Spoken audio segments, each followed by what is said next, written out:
All right, sorry for the delay, people. We'll open this meeting, September, excuse me, I'm leaving the September minutes here. July 25th. Pledge of allegiance, please. I pledge allegiance to the flag of the United States of America and to the republic for which it stands, one nation, under God, indivisible, with liberty and justice for all. Okay, so,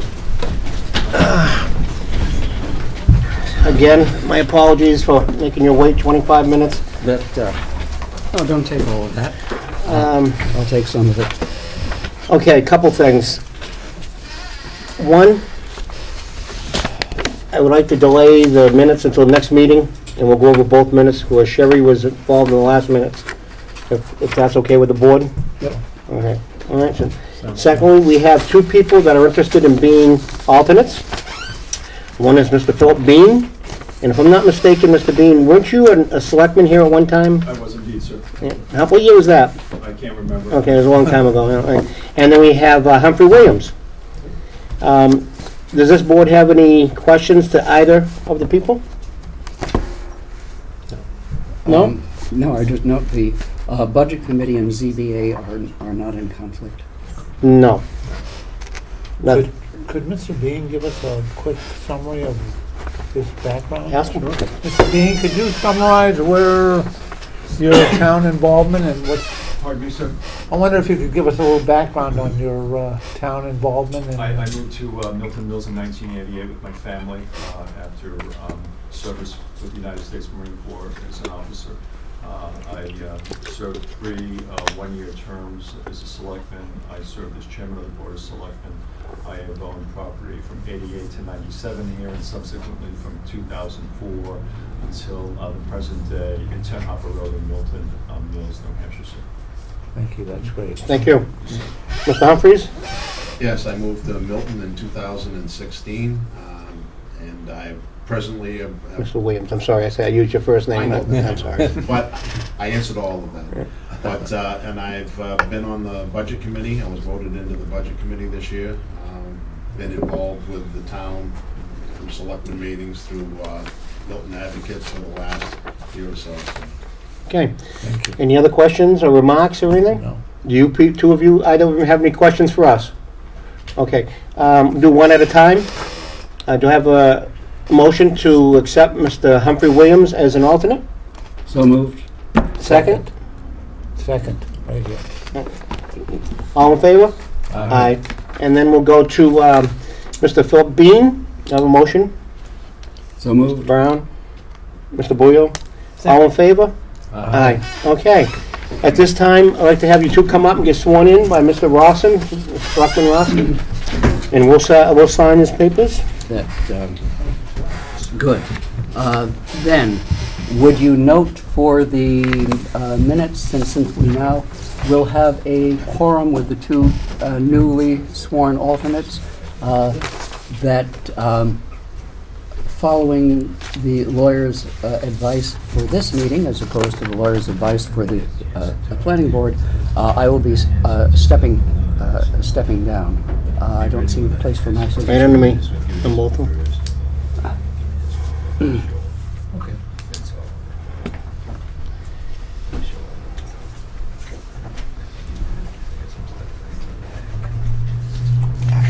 Is that their package?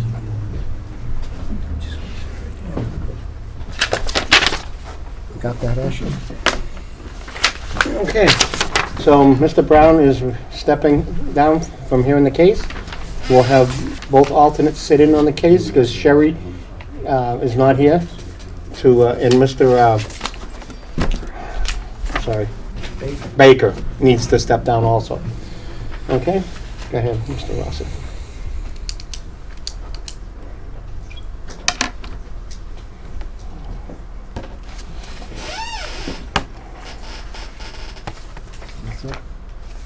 Give him the handy.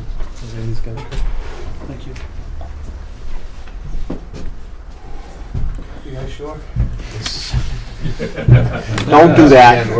Don't scare him now. Please raise your right hand. Please state your names. Dr. Williams, Philippine. Do solemnly swear Do solemnly swear that I will faithfully and impartially that I will faithfully and impartially discharge and perform discharge and perform all duties incumbent on me all duties incumbent on me as zoning board adjustments as zoning board adjustment alternates, alternate, according to the best of my abilities, according to the best of my ability, agreeable to the rules and regulations of the Constitution and laws agreeable to the rules and the Constitution and laws of the state of New of Hampshire. the state of New Hampshire. Thank you. Congratulations. Okay, at this time, I'd like to take a 15-minute break, and guys, here's your packet. I'd like to have you look at a few things in here so that you know what we're discussing tonight. Thank you, sir. If you want to go with council, if you want to go with them in the other room possibly, if they have any questions, you can answer it for them. In the meantime, I just did it, so I'd ask everybody to please turn off or lower the volume on their cell phones, please. Sign here and print your name Yep. there. They're alternates, so I gotta get it from them. Ashley, can you get tonight from them two? Name, telephone number, email address, everything? Right, because you're gonna have to send them stuff on future cases. Yep. Sorry about this, but I think it's necessary that they read and don't come in blind. Mr. Chairman, is there any mapping we can get? A what? Any mapping? What we're gonna, and, we're in recess, but we're not entertaining anything but whether or not the planning board read the ordinances correctly, and this is allowable use. Right, That's the only thing. We're not going in back into any of the previous application or anything of that. yeah.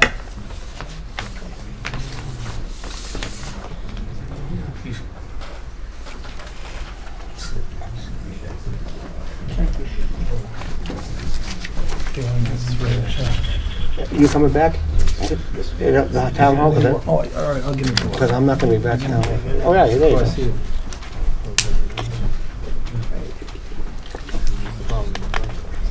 Think so?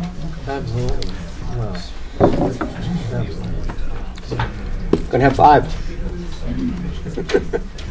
I'm gonna look at a lot of discussion. I wanna hear from discussion. Audience too. Yeah. Limited. 2 minutes? Well, it's not like it has been without, how many people here, so it shouldn't be too bad. Right.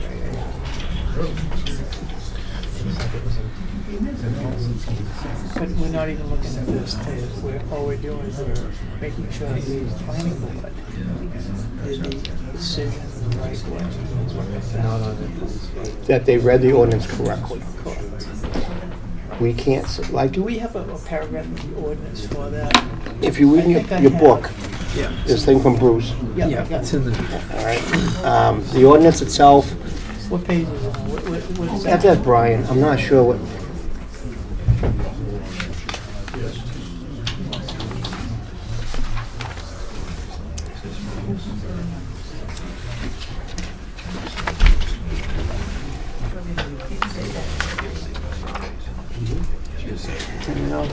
That far off, but I was doing some homework. Just they don't get these features. They don't. They do. They don't. Limited. Just keep the kids, but this is parents can Well, relax. yeah, but it's, It can't take its place. all right, we can discuss that in meeting, we're at a meeting right now, Right, so. right, I'm just saying I did some homework. Good. Most of the colors have. I've been to quite a few, well, not many, I mean, in my mind, quite a few, when I had my diesel pusher motorhome. I even think when I went to one of theirs down in South Carolina, and realized it afterwards. Most of them, yeah, they have something. Something, not every. Is this one just up here in Ossipee, Coa? It's got The same people. I think it's the same and it people. works. Anyway, But I was amazed at how many were. But campground? Oh, they're everywhere. glamping is what I call it. Oh, yeah. Not There's, glamping. yeah, there's a bunch of them. All right, so that's what I'm basically These are all local. Yeah. All waterfront sites. Ones we used to go, the one I went to in Florida before we sold the motorhome, was we backed in right on the ocean, and there was a pool, like, usually like 4 motorhomes down from us was the pool and all that. And the bedroom, and is always in the rear, so at night you hear the ocean, you know, and yeah. But we were down by Pensacola, and at night you could hear from the air base, Oh, the planes. you could hear the Gatling guns and stuff. Oh, yeah. All the Oh my practice. God, the Yeah. boom, boom. My mother lives down that way. Well, Tina, my wife's son, was in Milton, Florida. He met a girl down there when he was in the Marines. Yeah, there you go.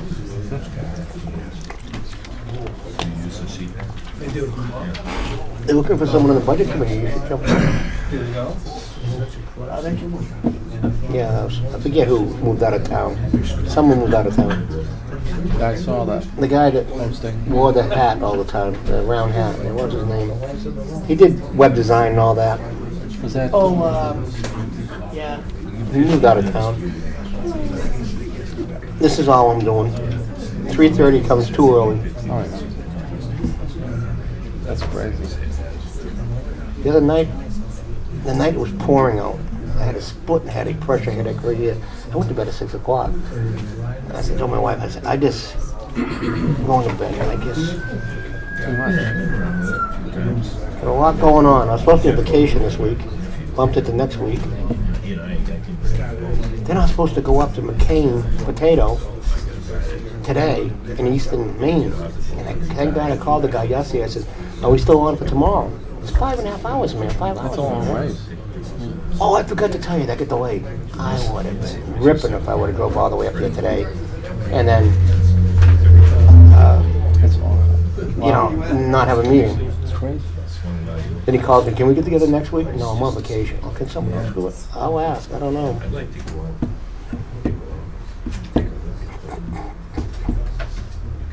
We got guys in Seattle right now for St. Gobain. The business is really. Oh, we're oh my God. That's awesome. So much work, can't hire nobody. Not, you know, no one does what we do. I mean, trade is just one of them trades that no one really thinks of. Right. That's an unusual trade. I got 7 more years and I'm done. I already told them at work, I said, when I turn 70, forget my number, forget I'm living if I'm living. That's why I'm going to 70, I'm 63. Well, that's not 70, that I'm many retiring, I'm done. I'm doing that at the end of this year. You Retiring? Yeah, all done. Well, I'm going to 70, I'm on a fixed income, I have 2 ex-wives.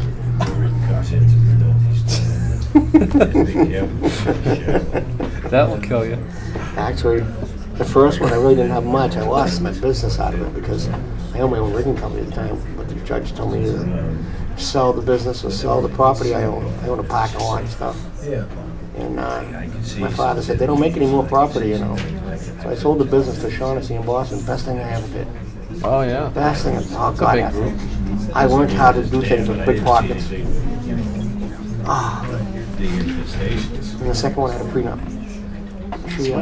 She tried 3 lawyers to break it, and the judge said there's no kids involved. It's a legal document. You protected yourself that time.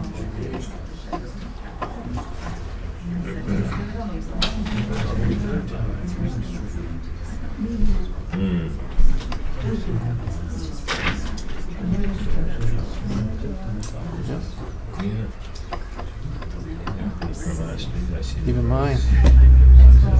It's crazy. You're busy? Oh my God. Oh, I'll tell you. People are defaulting like crazy. Really, with all the money out there right now? All money out there. People still manage. So that tells me that the banks and the finance companies are going back to their old ways of giving people money they shouldn't have gave to. Exactly right. You hit it right on the head. Exactly right. And prices are getting really, Outrageous. no, well, they're getting competitive now. I went to, On vehicles. yeah, so I went to, what's that 10108, that Chevy dealership, Hilltop. Hilltop Chevrolet. So I went over there. because I'm getting ready to retire. I want to see what I can afford. It's gonna be my last vehicle. And they were, 2 weeks ago, they were showing me a 2018, 23,000 miles on it. They said that the warranties are still there, but it added extra warranties, and it was $32,000, which It's not bad. compared to Ford, Yeah. make no mistake. So I had this woman call me, ask me what my experience there. We started chatting about stuff, and she goes, "No, this month they're taking 25% off. You can buy a brand new, no mile, well, for 29,000 miles." Well, the rebates, the big rebates coming back. But I told them when I walked in there, I said, listen, you know what I want? I want what I have now. I said, I have matte floors, I can roll down windows, I don't want all the bells and whistles. Well, they don't make that truck anymore.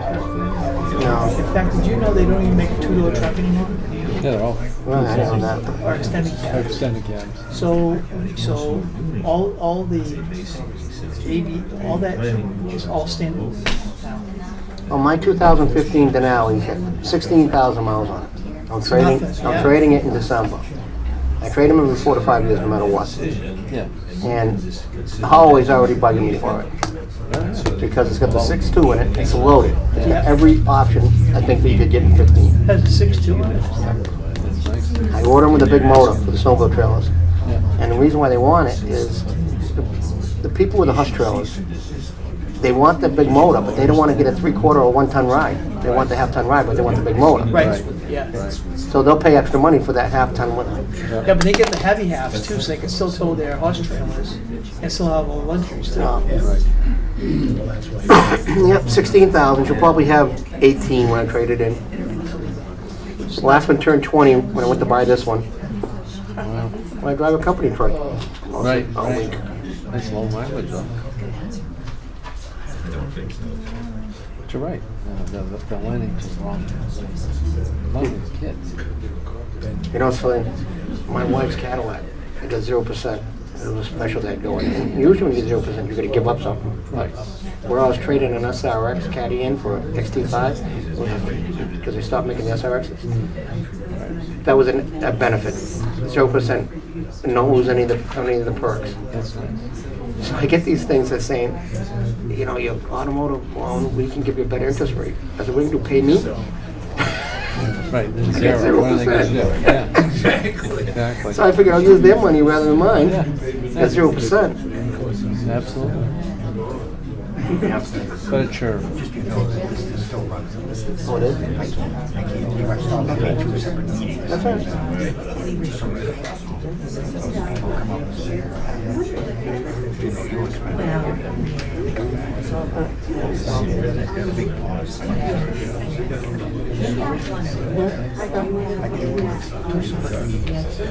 That's all right, dog, don't worry about it. We're not doing nothing we shouldn't be doing.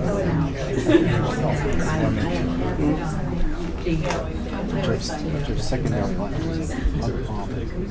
I'm sorry? Secondary languages. They're the problem. High interest rates. Kids can't. Oh yeah, payments is good. Missing one payment's like over $1,000. I had a foreman, up to last weekend, he had worked every week, 7 days a week for like 2 months.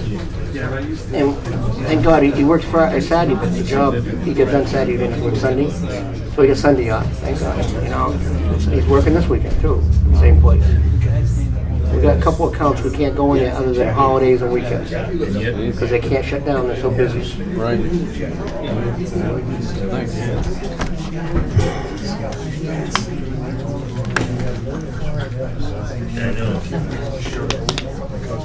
Well, last week I think 9 local like in town.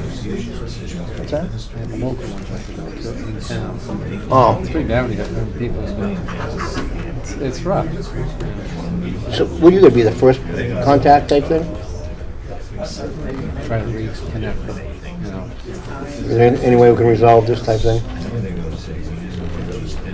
Can't. You get the tow truck on speed dial. You do. Oh, yeah. Yeah.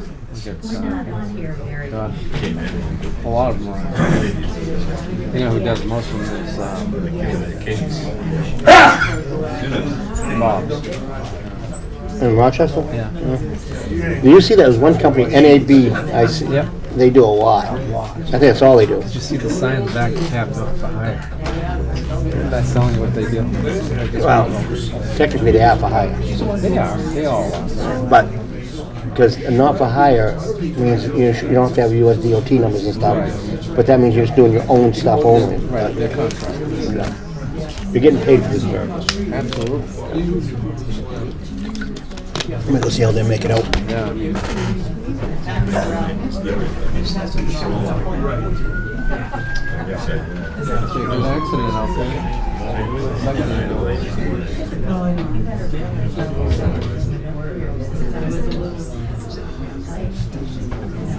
a lot of those this year. Oh yeah, they can't wait to squeal that up.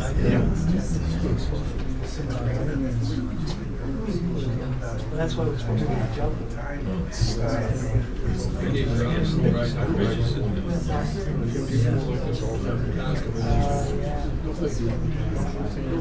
Even the police, even the cops. I see it every day. They're playing on the laptop as they're driving, or they're on their phone. Come right on up, sit down, kick your feet up, enjoy yourself. Okay, it's 6:45. I'd like to bring the meeting back in session.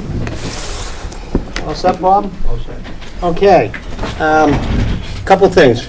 Is there any public comment from anyone, anything other than do what we're going to hear for a case tonight?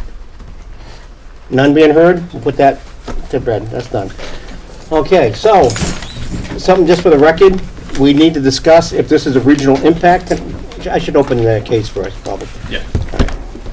All right, so, July 25th, 2019, continued public hearing for case 2019-3 for annual appeal of a planning board decision that zoning was met as evidenced by the act of acceptance of an application for revision to an existing 2012 site plan that proposes to add accessory use, campground amenities, and to relocate existing trailer storage at the Mighty Joe Campground on property located at 111 Mighty Joe Road, Milton, in a low-density residential zone, map 28, lot 4, by owner. Three Ponds Resort, LLC, applicant, SFC Engineering Partnership Incorporated, appellant, Frank L. Bridges, Jennifer King, James Hallway, Eugene Boucher, Judy Boucher, and counsel. Okay, with that said, we need to discuss regional impact. If I could ask town council to give us a Reader's Digest version of what regional impact is. All right, thank you, Mr. Chair. So regional impact is a determination that this board needs to make for this application. It is designed so that if the application is proposing something that the magnitude is big enough that this board essentially hits pause and gives notice to the abutting municipalities that would be impacted, as well as the Regional Planning Commission. And then if those entities want to participate, then they can show up or submit something in writing. That's kind of the back of the envelope kind of procedure. So what you guys need to do is talk amongst yourselves about the proposal that is before you, and decide if it has the potential for regional impact. And all of this is in state statute, by the way. The statute has a number of factors that you should look at, and I'll just read them here, but I can. This is handy in case anybody wants to see it again. It's all written down in statute. But you're going to think about the relative size or number of dwelling units as compared with existing stock, the proximity of this property to the borders of neighboring communities, the transportation networks, the anticipated emissions such as light, noise, smoke, odors or particles. So light, noise, smoke, odors, or particles. The proximity to aquifers or surface waters which transcend municipal boundaries. And then the last enumerated factor to think about is shared facilities such as schools and solid waste disposal facilities. So again, you're going to think about whether those factors or any others that I didn't mention. That's not meant to be a comprehensive list, but that's the one that's in state law. Whether or not you think that this particular proposal is of such a magnitude that neighboring communities would be impacted, and if so, then we need to stop the process and give them notice so that they can participate. And the last thing I'll say about regional impact is that in the law it says that if there's any doubt concerning regional impact, there should be a determination that it does have the potential for regional impact. So with that said, unless there are questions from you guys about kind of the process that you need to go through to do this, I'll give it back to the chair and you guys can start that process. And the original application, this was deemed to be a regional impact. But we're not entertaining the original application. We're not entertaining any application tonight. So I do not feel this is a regional impact due to the fact that what our task tonight is to decide whether or not the planning board was wrong to accept this as meeting the ordinances of the town.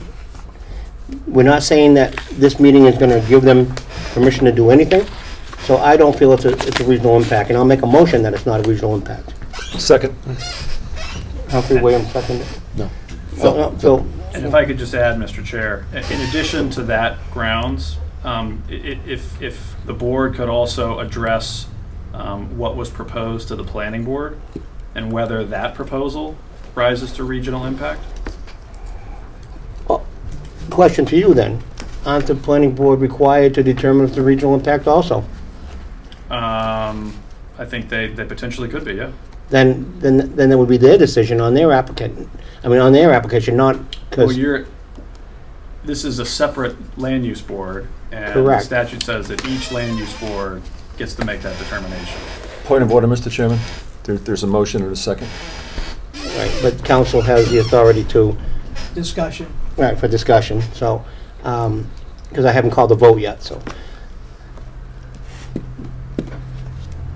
I think personally that this board is going, in my mind, I don't feel that it is a regional impact, and that's all that we're required to do. The planning board has their task, and if it's up to them to say if they determine that the application submitted to them is a regional impact, and then that's to them. And my point is that you're a different board than the planning board, and Correct. you each get to make that call. Right, and I agree, and that's why I'm making a motion right now that is, in my mind, and if it's supported by the board, that it is not a regional impact. Okay? And I hate to do this, but I think that we should take a recess because I want to just chat with you 1 second about that. All right, let's take a 5-minute recess, please. And when we come back, there's still a motion on the table.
Thank you, sir. Thank you so much.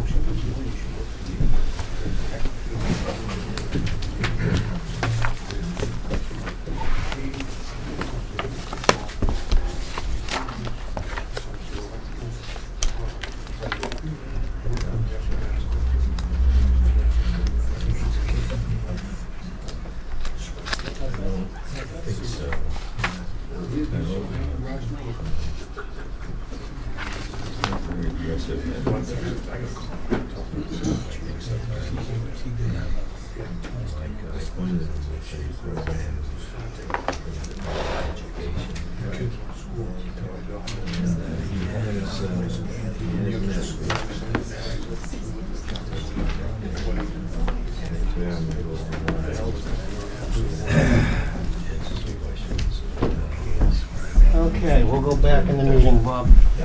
Okay, we're back in at, what's that, 6:55? Yeah. Okay, so just for clarity, I'm going to add to my motion, so which means I would need the second withdrawn at this time on my original motion.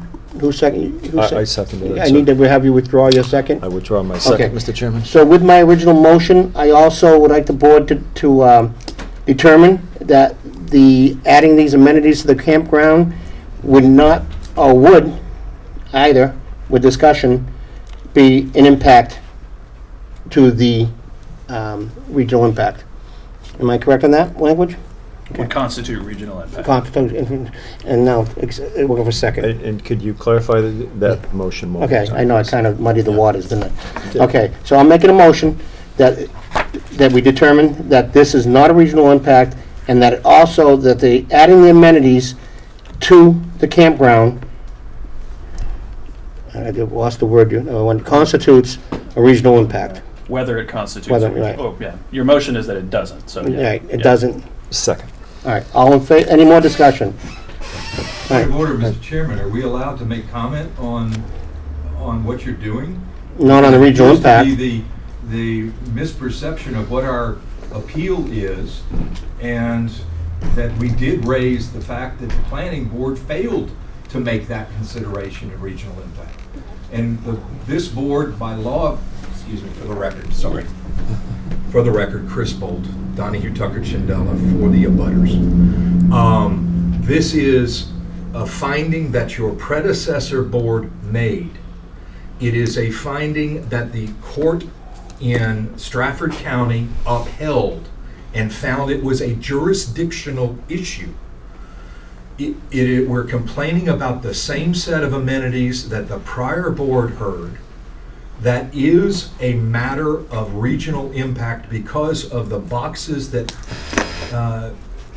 Attorney Whitley read through of the statute. And when in doubt, the statute says you find for regional impact. If you fail to find for regional impact in this case, I believe it's a golden ticket. It's a golden ticket for me on appeal. It wastes everybody's time. The Supreme Court, the Superior Court will reverse that decision. It's easier and cheaper to find that it is regional impact because it deals with the amenities, because it deals with the waters of the pond. We delay for another time, but that's the fact of life. Thank you for letting me hear. Yes, anyone else? Thank you. I wasn't planning to speak on this, but I need to. Before you speak, who are you representing? The I abutters. represent the abutters. We brought the appeal. Oh, okay, thank you. Certainly, I'm sorry, I wasn't clear on that. My name is Roy Tilsley. I'm an attorney with Bernstein Shore in Manchester. I'm on behalf of the actual planning board applicant in this case who are proposing these amenities.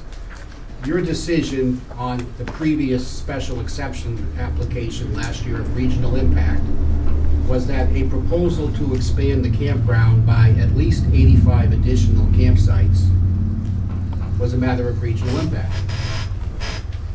If you take it from their point of view, I don't concede this, but if you assume that that request also included a request for amenities, it would be a request for 85 campsites and amenities. You determine regional impact. Today, you have a much smaller proposal in front of you. amenities only. Similar but different, less amenities than last time.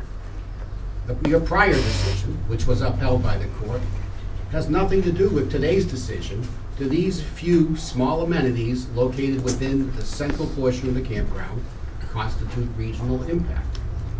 They do not. These are small changes to the campground. This is not a matter of regional impact. My client is entitled to have a decision made. This matter should not be further delayed for a regional impact determination. I think I need for the record to say, I don't think that this board needs to make this determination. RSA 36:56 says that a local land use board, upon receipt of an application for development, shall review it and make the regional impact determination. I think, as you said, Mr. Chair, you don't have an application, we haven't given this board an application for development. We aren't asking this board for permission to develop anything. They have filed an appeal of a portion of what the planning board did. So this is before you as an appellate board, because you have a small amount of jurisdiction over the planning board interpretation of the zoning ordinance. This is not before you as an application for development. So I don't think you folks need to make that determination, or should make that determination, because it's not what you're being asked to do today. Finally, I think I heard Attorney Bolt suggest that one of the issues you were reviewing is the planning board's determination on regional impact. I don't think the board's made one yet, but assuming it has, or by implication it has, that's not an issue arising under the zoning ordinance. That's regional impact under RSA 36:56, and there are avenues to appeal those decisions. Those avenues do not go through the zoning board of adjustment. I don't think you need to make a determination, but if you do, I think the appropriate determination is that these small amount of amenities do not constitute a regional impact. Thank you. Mr. Whitley? I think that it's to the board to deliberate on whether they think there's regional impact or not. Well, my motion's on the table with a second. If I could, Yeah, with the discussion, yeah. further discussion. I guess, when we're looking at this, we're looking at an appeal that does involve the amenities themselves. That's because of what the zoning board's decision was. So my question on that is, should we also not be looking at that as far as whether or not it had an impact? I don't know. I'm trying to figure it out. I know they had, the planning board has to make a decision, but this appeal is based on the amenities that are in that application. So I don't know how we don't look at that. I mean, I'm not saying it does have an impact, it doesn't. It just, Well, I that's think what we've we got to have to look. determine. That's right, that's what I'm saying, we've Yeah. got to, I'm Anyone actually else have any turning to the discussion? council a little on this too, so.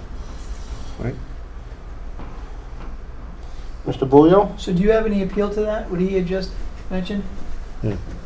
Certainly, but I don't usually take the second bite at the apple. I'm happy to, though. In short, I believe all those issues are on the table. It is an application in front of you because it was at the planning board. It is now an appeal to you. On page 7 of our appeal document, we did list the fact that the planning board had failed to make that determination, which is an initial determination that then requires the notice to go to the abutting towns. This was an issue in the underlying case. It was upheld at the Superior Court. It is an issue on appeal at the Supreme Court right now. And in essence, part of our objection to all of this is the developer has jumped the gun and is acting as if they won underlying when they lost. So all the things that are going on the campground in the way of these quote-unquote small amenities, they're not small in our eyes, and it's done without site plan approval. Some things are already in, including over 20 of the park models are parked on site. Some have been installed, is my understanding. There is a bouncy house or bouncy structure, trampoline kind of So feature can I that's hold you right impervious there? coverage. So a bouncy house, right? This is a place where people come to enjoy themselves during the summertime. I don't see a bouncy house as being a big problem. It is when it's, We're getting a little far afield. Right. Right, We're getting Trying into to the get to details core of the app. I'm trying to get to the core of this. The In reason- fact, I'm gonna ask you for your opinion right after he's done. sure. Yeah. The regional impact is because of the location of this property. It is on the ponds. It Right. is right adjacent to Lebanon, and it was found to be a regional impact before. It is still regional impact property now, and the project itself is, yes, they're not adding the onerous number of new sites, but they are changing what is there. And that, to me, is a regional impact by the statute. And again, for 36:56, when in doubt, you vote yes. Can I just ask a question? Sure. Attorney Bolt, you said that, is that issue that the planning board did not answer this question on regional impact? Is that before this board as an appeal of what the Yes, planning board page did? 7, top paragraph, page 7. I'm reading at the footnote, at least on the document I have, and it says the planning board's failure to consider and determine regional impact is technically not a subject of this appeal. And that's why I'm Okay, I'd forgotten the footnote. I'm confused about what I your hate it when position that is. happens. Yeah. Okay, but The mind is the second thing to go, and I forget what the first is. I think it's because of this conversation, it is raised and we flagged it. But I got a question to you. Aren't we going outside the boundaries of what we're really here for tonight? We're here to determine if the planning board misread the ordinance and in their minds saying that these amenities are acceptable under the ordinance. We're not talking about, any bouncy houses per se. We're talking about the amenities in the ordinance. That's our task tonight. It is from a standpoint of the law of the case includes, and with 2 new members, I hope in the 15 minutes of council you had a chance to look at the notice of decision of the ZBA underneath and the court's decision. Point of order, Mr. Chairman. I studied the entire document today for hours. Thank you, Mr. Chairman. Appreciate you, sir, and thank you for your But service. again, that's not part of our task tonight. As you said, they lost. You won in court. Mr. Chair, can I just suggest that maybe it's time for the board to confer amongst All themselves right. at this point? So, unless there's we do. something really interesting that we need to hear, I'm going to close the public comment part of it.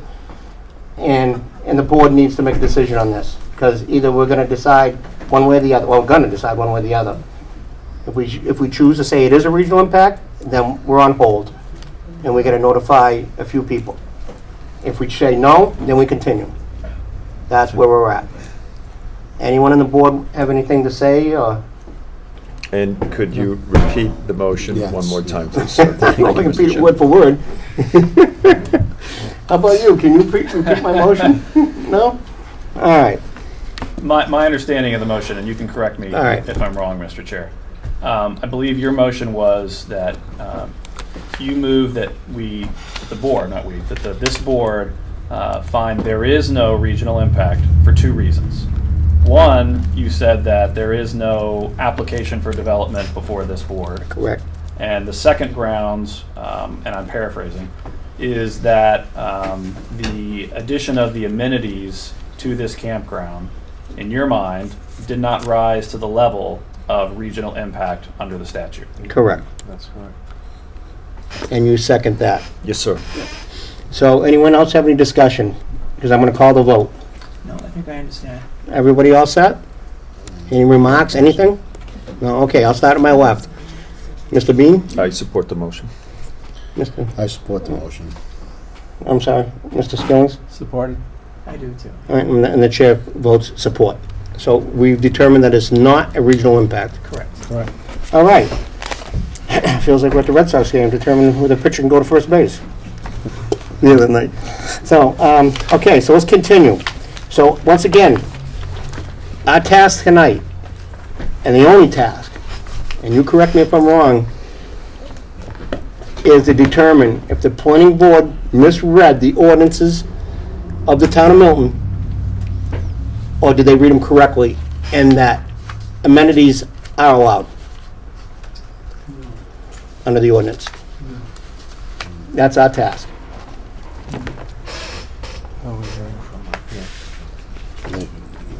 All right, I'll open it to the floor.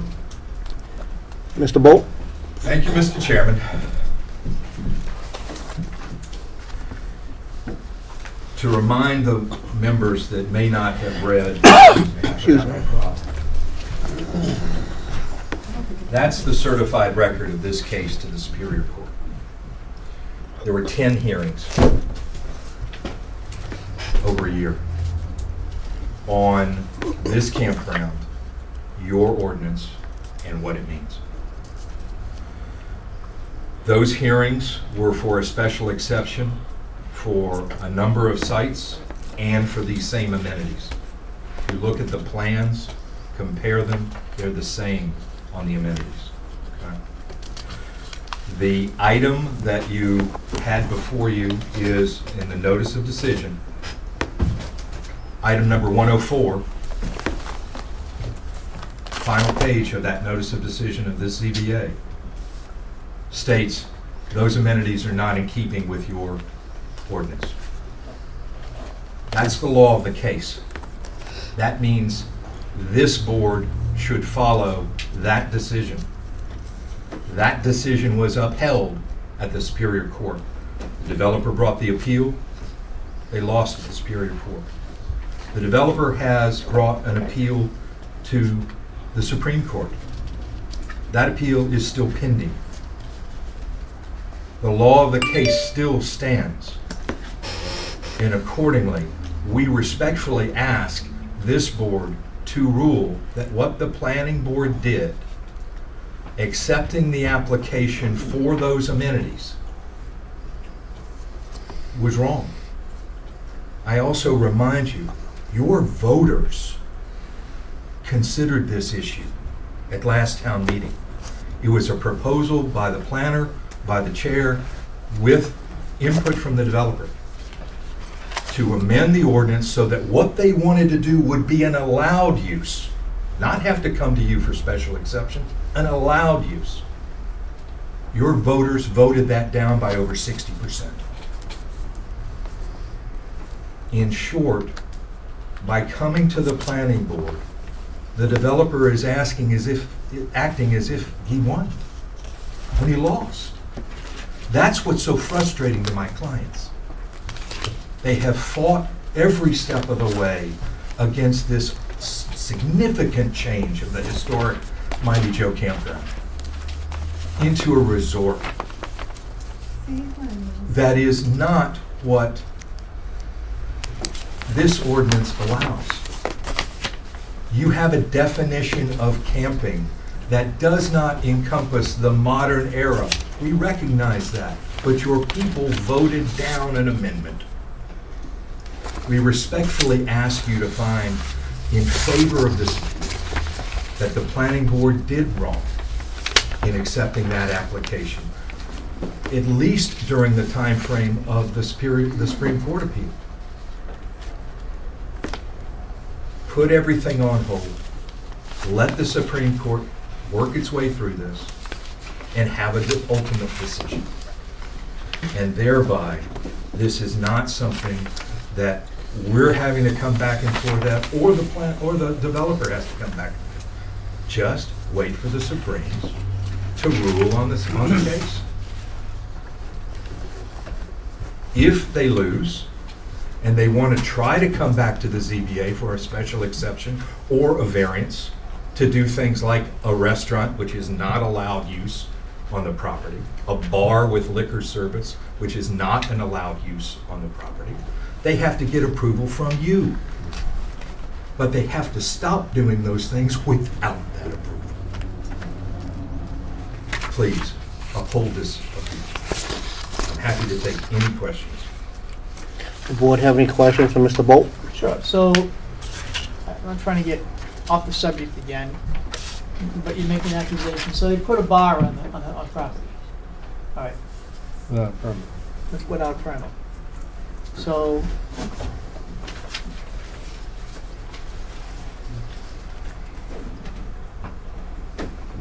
now my question is for you. Are we getting into muddy water here? It sounds like there's a lot of legal allegations between court and lawyers here. I don't wanna see the board get themselves into a sticky spot. I don't wanna put the chairman on the spot either. Where are we at with this?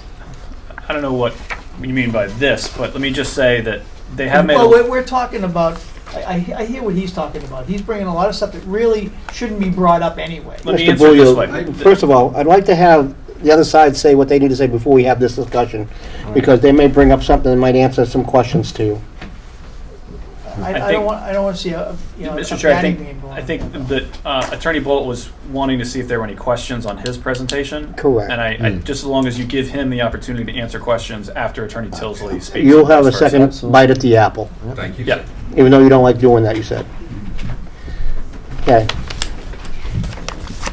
I'm sure he'll be happy for the second. and you'll get one too, We always are, thank you. if you like apples. I love apples, actually. I used to own an apple orchard. Again, Roy Tilsley on behalf of the actual applicant, in this case, the planning board applicant, Mighty Joe Campground, Three Ponds Resort LLC. I think this board, and I think you've been certainly trying, needs to be cognizant of what we're doing here. And it's well stated in tonight's hearing notes. All that's before you is the question of whether the planning board, in accepting our application for amenities, correctly determined that those amenities met the provisions of the zoning ordinance. That's all. That's the only authority you have. You are not an appellate board that reviews normal planning board decisions. There is an avenue to review planning board decisions. It's not normally to you folks. You folks only get these cases when the planning board interprets the zoning ordinance. And in that case, there is then inability to come here and have that narrow issue determined. And I think you folks have done a good job in what we talked about and in the hearing notes to limit that scope out of all the issues they raised in their document.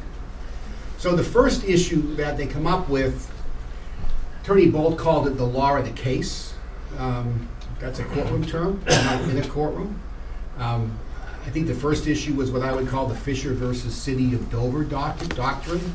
It's what's called the subsequent application doctrine, and the theory is simple. You can't keep coming back with the same application hoping that someday you'll either wear down the board or you'll catch them on a soft night and get it approved. That's the theory, very simple. So, number one, that's not really before you tonight. That's not an interpretation of the zoning ordinance. If the abutters think that the planning board is looking at a subsequent application improperly, that appeal goes someplace else. It's not to you folks. We don't think this is a subsequent application. Case law is clear. During one of the breaks, I was looking at appeal of Mary Allen at 170 New Hampshire, 754. A new application which scales down the scope of the project is not necessarily a subsequent application. So again, as I said in my earlier remarks, the special exception that you folks denied last year, in our opinion, was solely to expand the campground. The abutters disagree. The abutters say you denied a special exception to expand the campground and to add amenities. Superior Court decision on appeal only deals with traffic, doesn't really go to amenities, but I think that's a side issue. Assuming that they're right, that your denial was as to both, what we've now submitted is a scaled-down application. We've gotten rid of the 85 new campsites and just shown amenities. And we're entitled to bring a scaled-down application to the town after the denial. The amenities that we're proposing currently, I'm not going to bamboozle you and say that they're entirely different. They're pretty similar, but they are different. These are the amenities that were proposed in the special exception request. Water playground, pool, mini golf over here, volleyball court, basketball court, and the dog park. These three things are not part of our current proposal, so we have scaled down the request. we've done it differently. So now we have the pool over here, mini golf here, no bath, we have a bathhouse, but we've gotten rid of some of the amenities that we proposed. So this is a scaled-down proposal. We don't believe it is a subsequent application under Fisher versus Dover. And even if it were, that's not a determination for this board to make. That's a determination for the planning board to make. And if they make it incorrectly, that gets appealed somewhere else, not to you folks, but it does not arise under the zoning ordinance. This is what we are proposing in terms of amenities. A swimming pool with an adjoining water playground, which I kind of call a splash pad. I would call it a playground for small children. You know, it's a small amount of water. It's a waiting area as opposed to a deep pool area. A mini golf area, a new bathhouse, a mechanical building, and relocated trailer storage. All of that is going on a currently developed area of the campground where we have trailer storage. It's going within the existing footprint of the campground. Nothing is coming out of current use. I don't know anything about the town warrant, the town meeting bill. I wasn't involved with that. I don't know what role, if any, my client played. I don't think it's germane to your decision. We're not proposing an amusement park here. We are proposing some campground amenities which are incidental amenities to the operation of the campground. And regardless of what the voters said at town meeting, the issue before you is whether or not the planning board correctly determined that these amenities are an allowed use under the zoning ordinance as accessory uses. Because accessory uses are allowed in the LDR district where we're located. That's really the only issue you face today. And if my client tried to change the zoning ordinance, it doesn't matter. The issue is, look at the zoning ordinance, look at accessory uses. Do we meet do these amenities meet the definition of accessory uses? If they do, they're allowed. Accessory uses are incidental to the existing use of the campground. They supplement or support the existing use of the campground. They are not meant to create a new use of the campground. They're subordinate to the campground use. These amenities that we're proposing will only be available to campers and their guests. We will not allow people to drive into the campground and pay a fee to play mini golf, or pay a fee to use the pool. All the regular campground rules and guest rules will apply. These are subordinate to the campground use. The principal use will be campground. It always has been. It will continue to be that. These will be accessory structures, accessory use that's allowed under the zoning ordinance. It's incidental and subordinate to the camping use. It won't take over it. Nobody but campers and their guests will be able to use it. In addition to being incidental and subordinate, a lot of times I run into ordinances that also say that accessory uses should be customary. Your ordinance doesn't say that. Earlier this week, I served as a mediator in a case where, we have someone reading the ordinance with a fine-tooth comb, not in this town, obviously, and trying to argue that a operation of a porta potty business is incidental to a residential use of the property. And so many ordinances have this customary language to say, wait a minute, there needs to be a little bit more test than just whether it's sort of not the principal use. You don't have that, but I think it's important to note that what we're proposing for amenities is customary to the use of the campground. Many campgrounds, most campgrounds these days, have swimming pools, mini golf courses, slides, a pool play area. We went through 16 campgrounds, including 2 in Lebanon, Maine, that offer swimming pools, mini golf, 2 heated pools, Lebanon, Maine, water slide, hot tubs, mini carousel. Campgrounds in Laconia, Meredith, Pine Hollow, Meredith Woods, Beaver Dam, Apple Valley, Walnut Grove, Old Stage Campground, Lazy Frog Campground, Salmon Falls KOA, Lake Ivanhoe, Moose Hillock, Yogi Bear's Jellystone Park, Mountain Lake Campground, Seven Maples Campground, Stratford, Winnipesaukee, Cranston, and Waukeeta.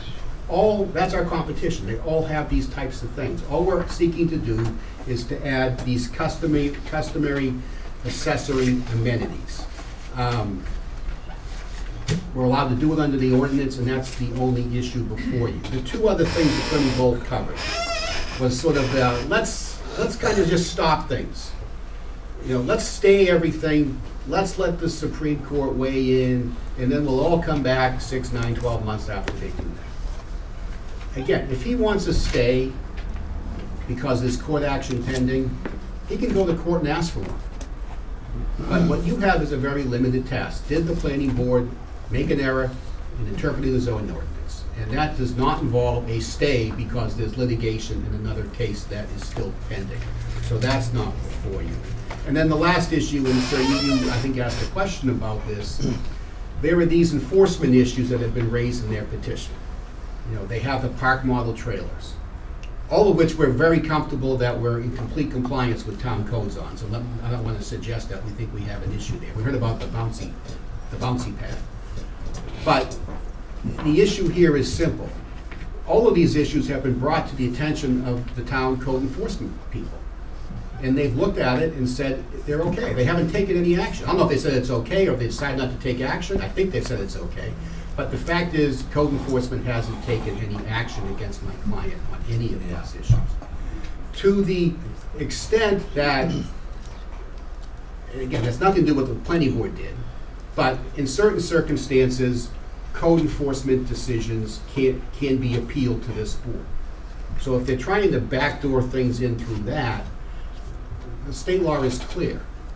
The ability to take an administrative appeal of the code enforcement officer's decision does not apply to discretionary decisions about whether or not to enforce the ordinance for a certain violation. So if they enforce it, someone can appeal. But if someone says, gee, I think my neighbor's pool's too close to the setback, and the code enforcement officer doesn't do anything, there's no appeal to this board. There may be rights that lie somewhere else, but the decision to not enforce something, if there is a violation and the code enforcement officer has chosen not to enforce it, does not go to this board. You have no jurisdiction over that. You're not an enforcement board. You're a quasi-judicial board that interprets the ordinance. If people can start appealing directly to you because my neighbor's pool is too close to my lot line, you become an enforcement arm, something much different. Please stay on task tonight. Please stick to the planning board decision under the zoning ordinance. When you review the ordinance and look at the definition of allowed accessory uses, I think you'll agree that these are allowed uses as they are incidental and subordinate to the campground use. Thank you, and like Attorney Bolt, I'm happy to answer any questions. My engineer, Dan Flores, is here as well, who can talk. Board have any questions? Yes, Mr. Chairman, I do.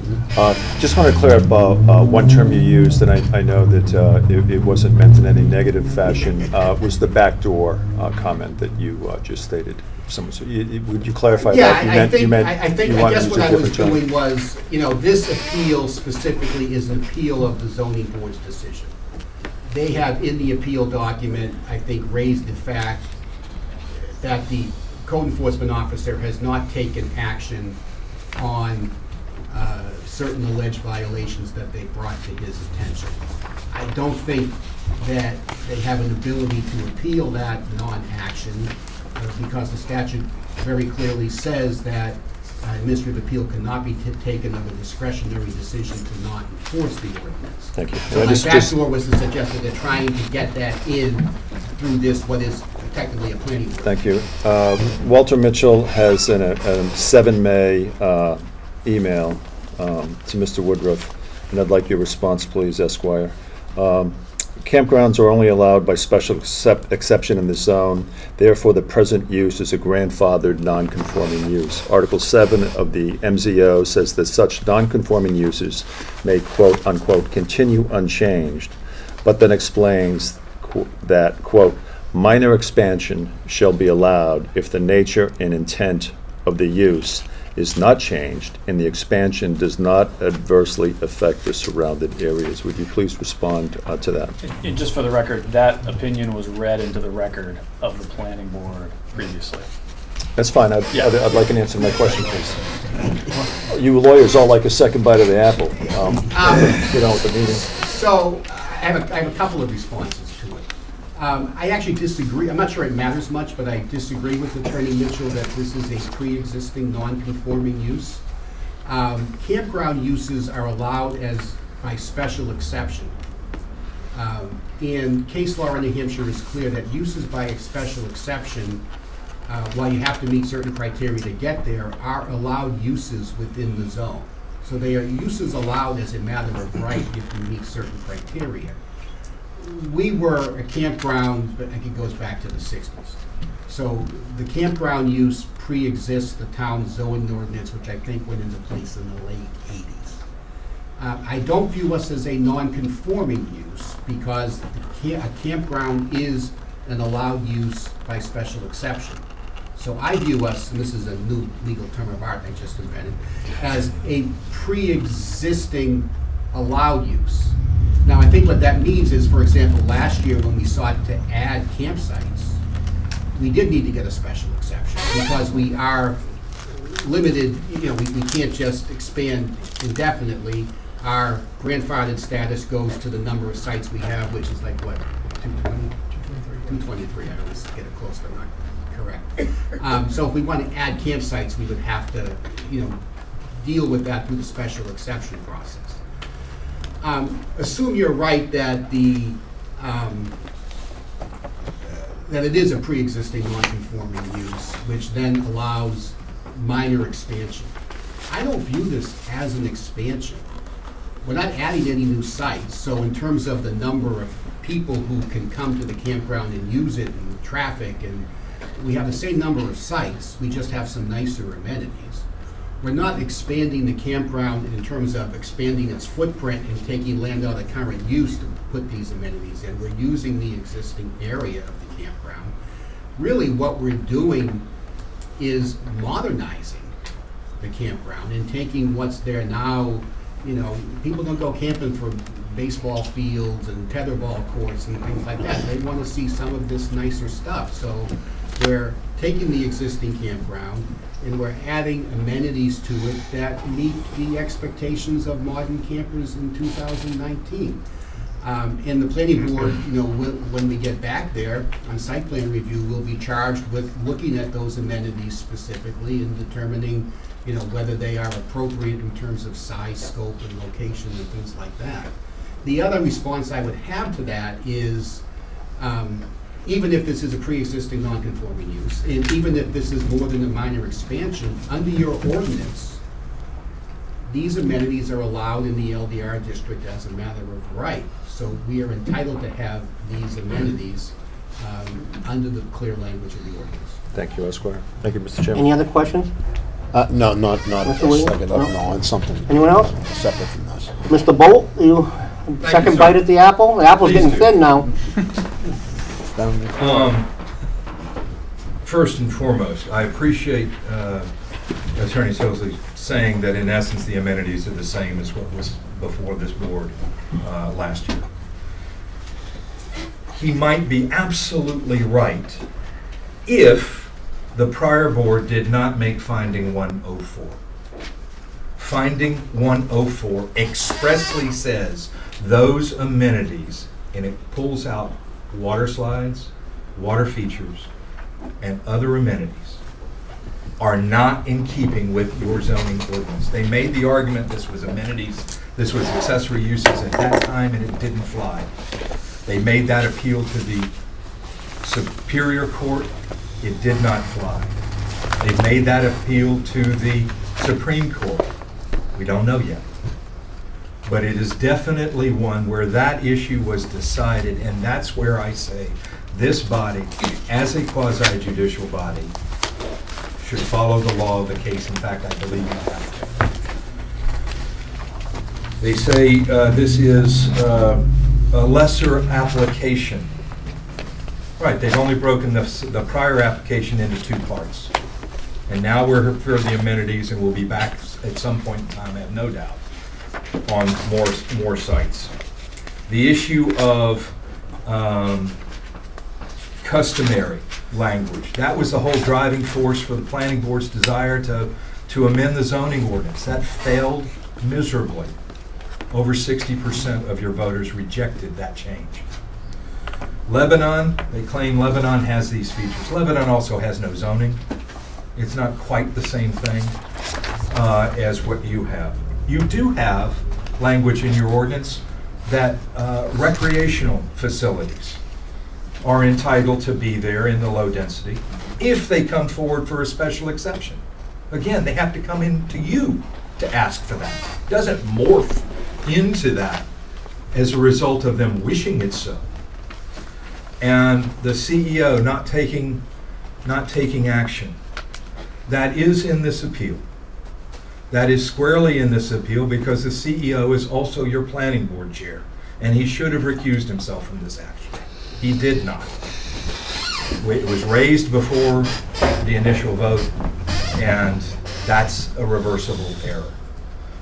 It is one where your question to Attorney Mitchell's letter, and I do appreciate Attorney Whitney's concern. Usually our letters are not read by our clients into the record. But it is one where I think it is a non-conforming because that special exception from 2012, you have to remember, was the result of a tax abatement appeal. There was concern over what buildings had been built without permits previously. And they tried to draw a line in the sand. This is what it is. This is your tax bill. We'll give you a special exception.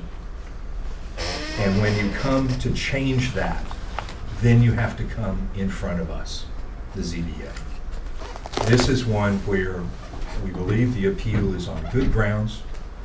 We believe the appeal should be granted so that nothing happens, because what they've got in front of the planning board does not meet your zoning ordinance as decided by this very body in the last case and as supported by the Superior Court.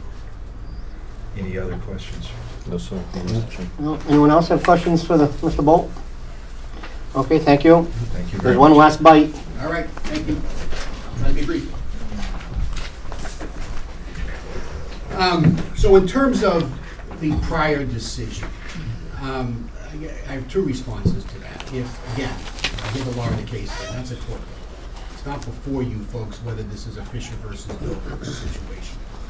That's an issue that if the planning board goes the way that the appeal thinks it shouldn't, they can take an appeal from the planning board to court, not to you folks. Secondly, we never in the underlying application asked this board to approve specific amenities. We asked for an expansion. We showed a kind of a blank amenities area on the original plan.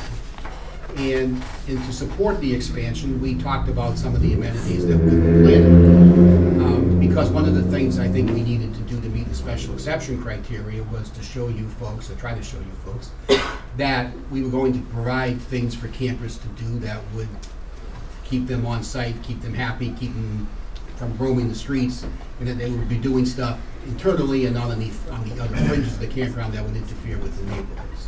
And as some of you know, because you lived through it, this went through a long process of hearings. But it was the board that said to my client at your May 24th, 2018 meeting, gee, we'd really like to see the amenities that you're proposing. So it was only at that late stage, which I think was the second or third to last meeting, that we said, okay, we'll draw out what I showed, and brought it to the board, saying, okay, these are the amenities that we're showing. We did that, again, not because we thought we needed you folks to approve the amenities, but because we wanted to show you, we thought the amenities were an important point in order to convince you that the expansion met the special exception criteria. In terms of, whether they're asking for this board to consider the code enforcement officer's failure to enforce certain provisions of the ordinance. I kept talking about the statute last time, but I couldn't talk and put my fingers on it at the same time. So it's RSA 676:5 Roman 2B, which defines a decision of the administrative officer which can be appealed to this board. It specifically says a decision of the administrative officer does not include a discretionary decision to commence formal or informal enforcement proceedings. So this is a discretionary decision. They've raised issues about park model RVs and other things. A discretionary decision has been made not to pursue enforcement proceedings. That's not appealable to this board. Recreational facilities are an allowed use in this zone by special exception. But that's not what we're asking for. Okay. The primary use is a campground. That's what we have as a primary use. We're not seeking a primary use as a recreational facility. Under the ordinance, we're allowed to have accessory uses as a matter of right. To the extent that the pool and mini golf are recreational, they're accessory uses in this particular instance to the primary use of the campground. Finally, I think in support of the argument that they can raise the code enforcement officers' non-enforcement decisions here, they said, well, code enforcement officer is on the planning board and didn't recuse himself. That is not, there is a statute on recusal, there's a process on recusal. That's an issue that can be appealed, like any other planning board decision. It's not a decision under the zoning ordinance. It cannot be appealed to this board, and you folks have no jurisdiction over whether or not the planning board chair recuses himself. Again, happy to take any questions or address any concerns. I got one question. The park models, are you considering them as part of the amenities? No. No, park models are defined by federal law as recreational vehicles. I have a decision in another case from the Carroll County Superior Court specifically saying that. We are allowed to have recreational vehicles on our campsites. That's what campgrounds do. Park model vehicles are recreational vehicles, and therefore it's appropriate for us to have them on the site. So they're not considered amenities or accessory use? That's not what we're asking for a permit for. Okay. Put it that way. I mean, I don't consider them any accessory use. Maybe you do. That then becomes an enforcement decision of the code enforcement officer. If the town were to make an enforcement action on park models, I'm very confident that we would prevail because they're recreational vehicles. But that's not what we're asking for at the planning board. That's a separate enforcement issue. If the town takes action, we'll defend it. I think the town's well aware of what we've been doing there and has no issue. If that changes, we'll be prepared to deal with it. Any other questions? Well, in light with that, by adding the park models and these amenities, is that not an expansion of the campground? Park models is not, because we're putting recreational vehicles on campsites that we're entitled to put recreational vehicles on. They have a larger capacity. No talking to Okay. individuals, to the board, and when it's time. I'm sorry. No, that was, and I was just asking about that. I mean, By bringing them, two of them in, I understand whether, and that's what my question was, whether or not that would be considered an expansion because it's adding those as well as those additional amenities you're searching We have for. campsites. Campsites can be used by recreational vehicles. A park model unit is by definition, under federal law, a recreational vehicle. So, the only difference is it's a recreational vehicle that the campground puts there typically, as opposed to one that someone drives in and And that drives was out. why I was asking But that it's not- question. We view it as an allowed use. I think the code enforcement officer has so far. It's really not before this board. I mean, again, if it comes up, we'll deal with it. We're very comfortable. What we're asking the planning board is to approve these few amenities. And if there is an issue with park models, we'll address it. I don't think the planning board could deny this because of park models. Any other questions? No, Mr. Chairman. Anyone? Thank you very much. Folks, I appreciate your time. I have a general comment though, and Hang on. maybe something for Brian. when Hang we on get one there. second. Mr. Bolt's out there looking to get the stem. Okay. If you do this, he's gonna come back for the I'll be core. very brief. I ask you to remember one of the specific findings was that there were 3 cabins on this property. The rest were open spaces. Having these park models are in essence adding cabins. They come in, They get wired up for electricity. They get wired up for, piped up for water and sewer. They are like a short mobile home.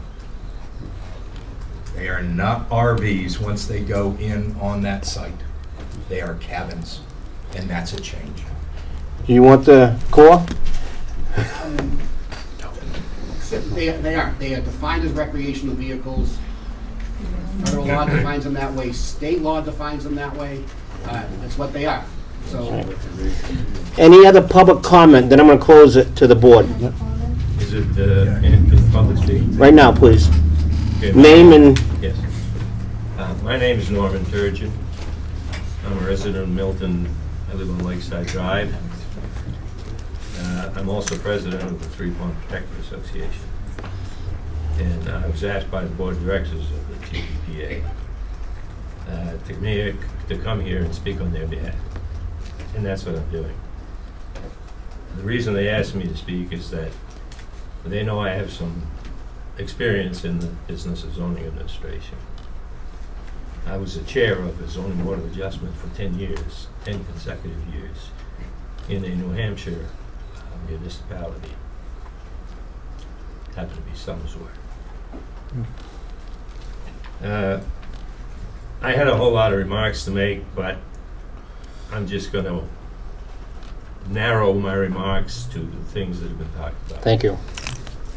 The scope of this appeal, as you described it, and as it has been described many times, is that the zoning ordinance allows these amenities that are on the site plan without a special exception. That's what we need to determine. Yeah, that's the question. That's the question. The planning board considers that they do not require special exception. This appeal says you ought to decide that they do. Okay? So if we just look at that narrow scope, you got to look at the ordinance. Now, the ordinance talks about this in a number of places. I'll start with, and I don't have it in front of me, so, Okay. but I did have a couple of things written down, so I'll read them. The ordinance talks about the LDR zone, and it states the reason for the LDR zone. And it says it was established to accommodate residential, agricultural, recreational, and rural-type land uses in a low-density environment with a minimum lot size of 2 acres. The emphasis that I give to this is a low-density environment. What that means to me is the number of people. It's there to prevent overcongestion, overuse. Low density is the key word that I see that I would look at if I were on this board. Now, the ordinance also says in Article 7, I think, that, and that's what you read, sir, that the only things that are allowed are minor changes. He talked somewhat about expansions, and he talked about what constitutes an expansion, but I would put it a slightly different way. The article says minor changes may be allowed, provided they don't change the nature of use, and provided they're not harmful to the surrounding areas. Words to that effect. That applies to non-conforming uses. There's been a lot of discussion here that this is not a non-conforming use, and that's arguable, I guess. But it's always been considered a non-conforming use. In Attorney Mitchell's advisory letter to the planning board, he says this is a grandfathered non-conforming use. What does it not conform to? It doesn't conform to the low-density provision of the definition of the LDR zone. It's non-conforming to that, and that's why it's a non-conforming use. And because it's a non-conforming use,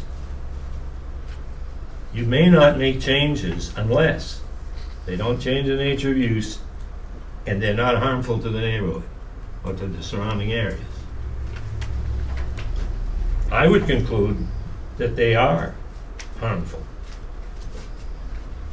The zoning board concluded that when they found that the amenities alone, independent of additional campsites, were injurious to the neighborhood. And that's recorded in their decision. That's one of their findings. They also, incidentally, and this goes away from this, they also found that these amenities would be would be non-consistent with the spirit of the ordinance and the intent of the master plan.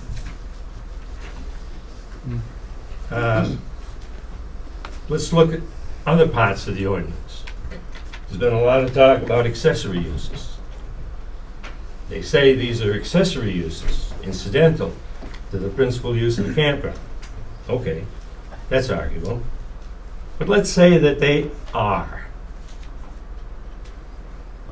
What does the ordinance say? The ordinance does say in many places accessory uses are permitted.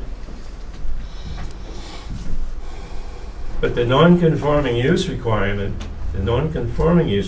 doesn't exempt accessory uses from the requirement that in order to be permitted without a special exception, any change that is harmful to the neighborhood may not be permitted without a special exception.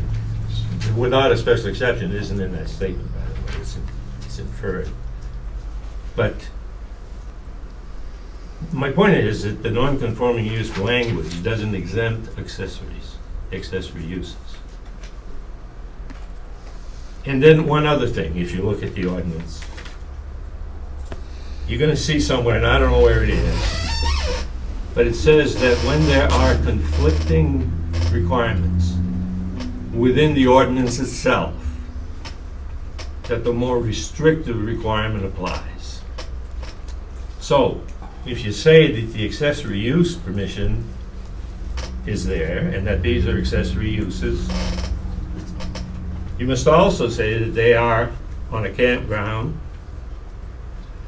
and the campground, anything in a campground requires a special exception, and if it's a non-conforming use, it requires an exception. And those two requirements are excessive requirements to the permitted use for accessory uses, and the more stringent requirement applies.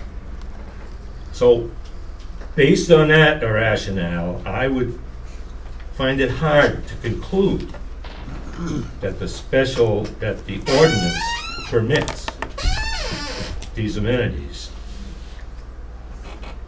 without a special exception. So I offer that for your consideration. Thank you. I also have a couple of other points I would like to make Go ahead. based on what you said.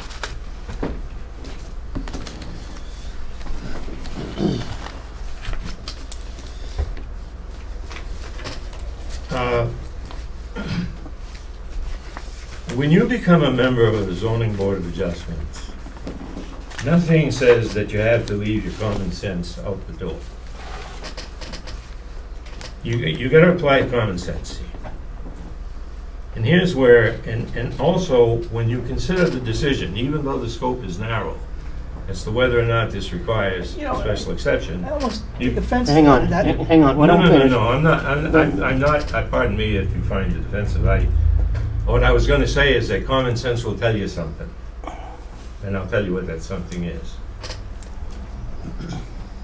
You're gonna look at what these developers wanna do. You can't unring a bell. You can't just put your hand in the sand and say, I'm only gonna look at amenities. I'm only gonna look at a swimming pool, I'm only gonna look at a miniature golf course and a water playground, and I'm gonna decide everything based on that. You gotta understand that this is part of a bigger thing here. This is part of a significant expansion of a campground to convert it from what it is, a traditional campground, to a resort park along the lines that Northgate Resorts and Northgate Resorts, I'll stay there because I don't know about Three Points LLC, have. You can't ignore that when you're thinking about this decision.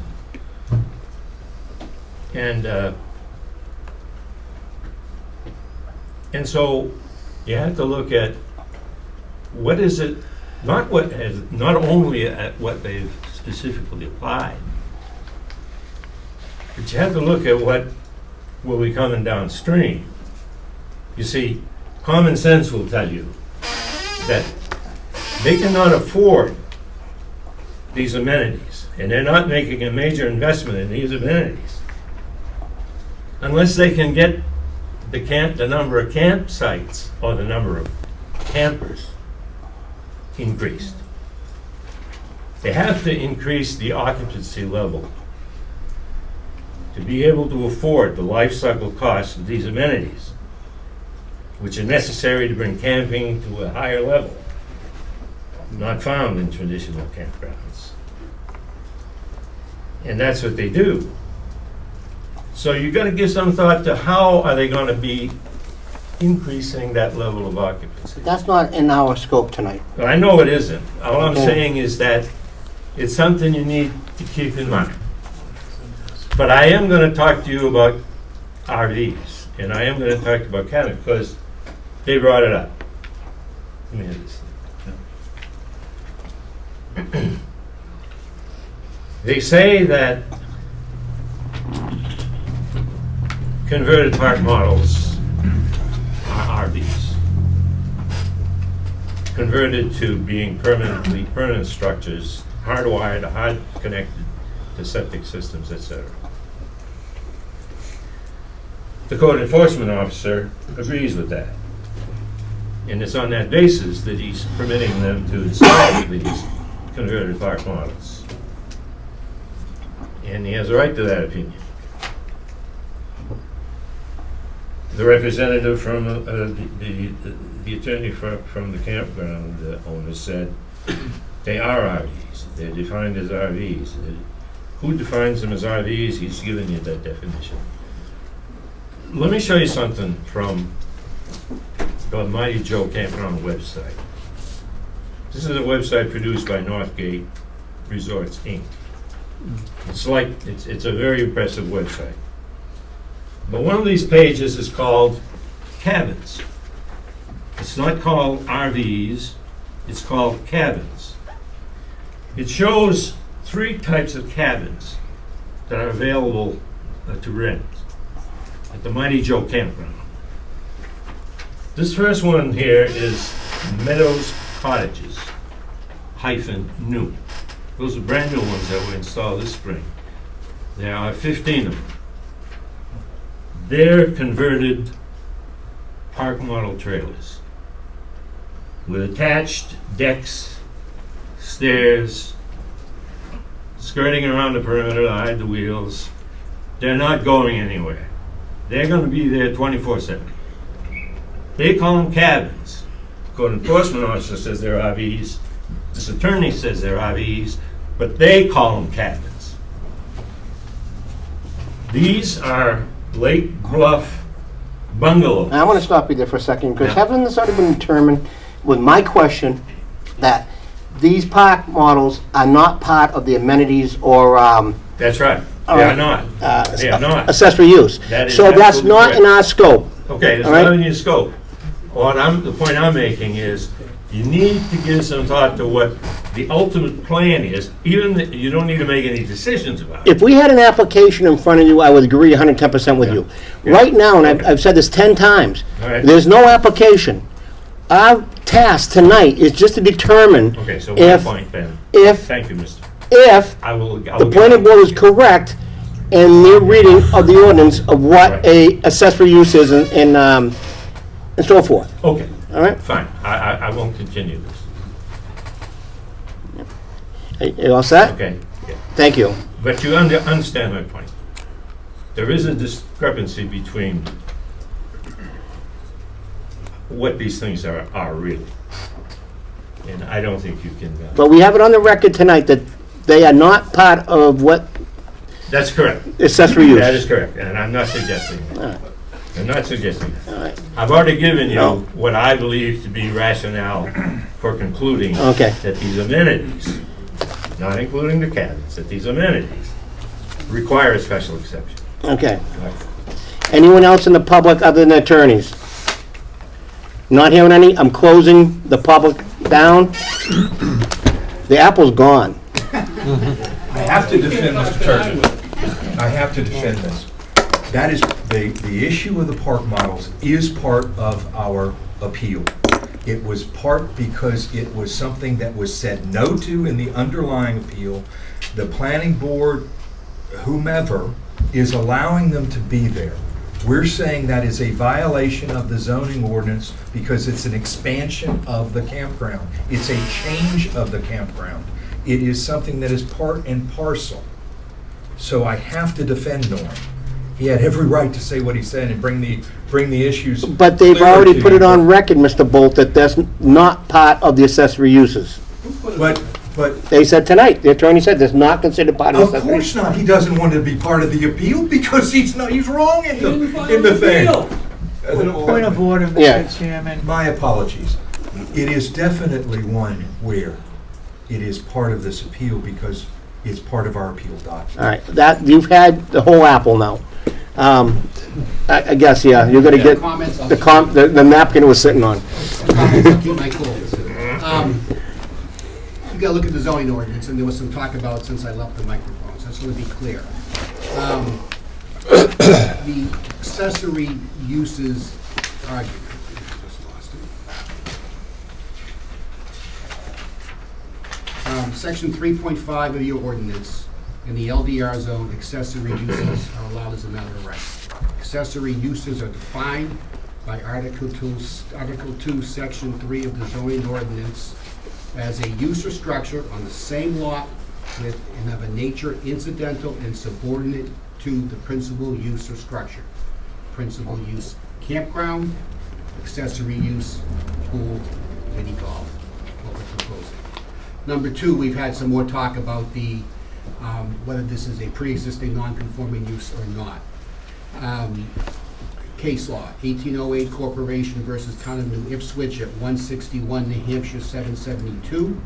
A use permitted by special exception, which the campground use is not the equivalent of a non-conforming use. This is kind of a new category. Other than that, I'll rely on what I've had to say so far. The floor is closed. Any questions, remarks from the board to anything that what Mr. Churgeon said or any of the attorneys said? Mr. Buyo? No, No? Okay, Mr. Skillings? Mr. Williams? Just one question in objection to Brian, and it's in relation. Okay. So right now, before the planning board, the application has not been approved yet, correct?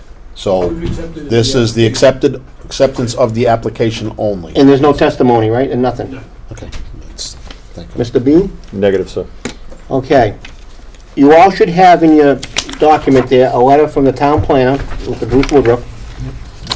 And I'm not going to read 3 or 4 pages, but there's one thing I do want to read that boldly says legal definition of accessory use. It's not too long.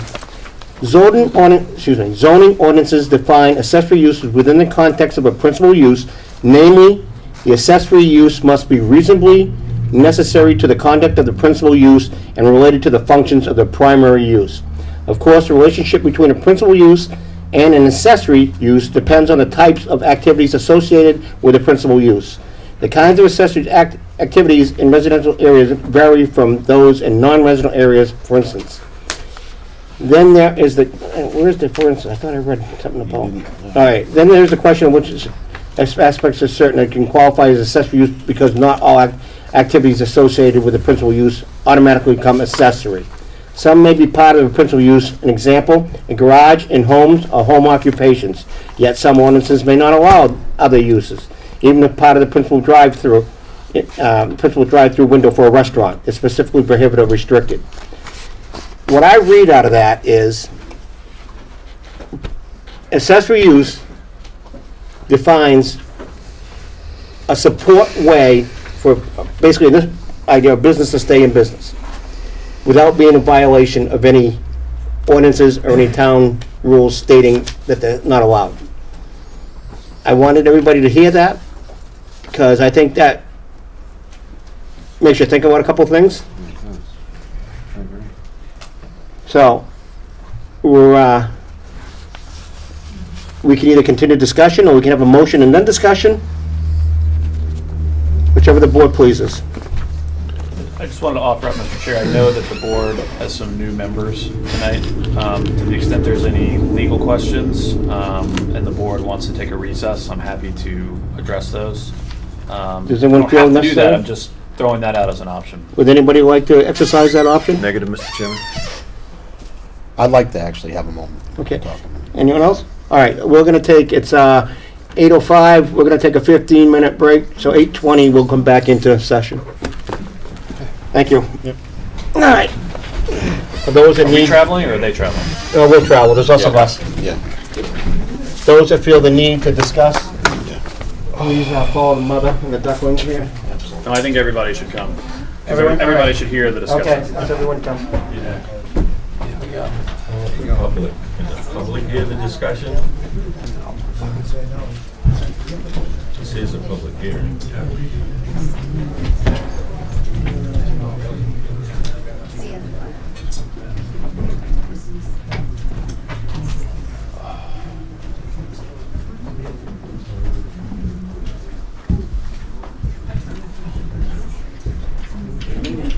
Old Skinny and Gray. I know they are. Too many lawyers in here. It's hard to get a word in, right, you guys? They know how to throw out the Coming, strikes. sir, yes, sir. Oh. Can you open up this office? You got a key, right? Yeah, I can, I gotta just go.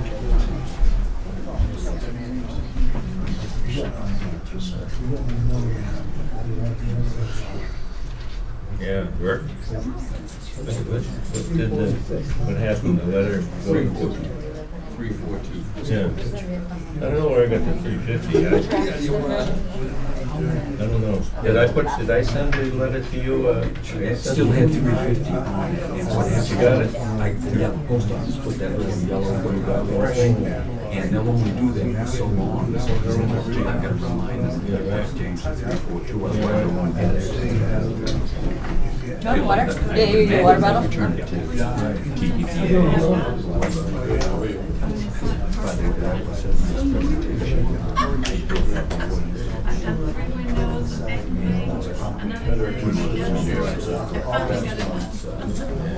I really want to, you cut me off on cabins because if you go read that website further, it says, you might bring your extended family, but don't have enough room in your trailer. If so, then cabin camping is the way to go. Cabin camping is the way to go to increase the abundance of trash, and we will have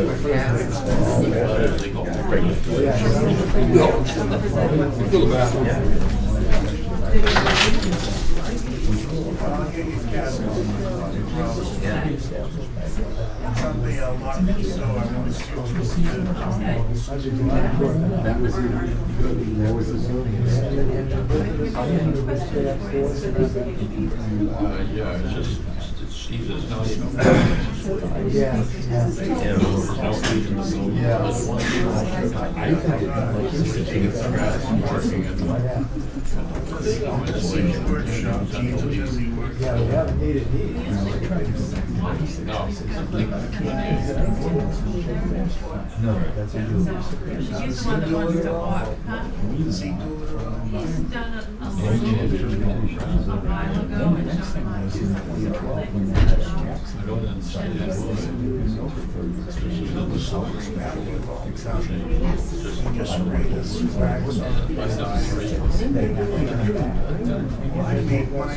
You see, but one of the significant things today is in that accessory.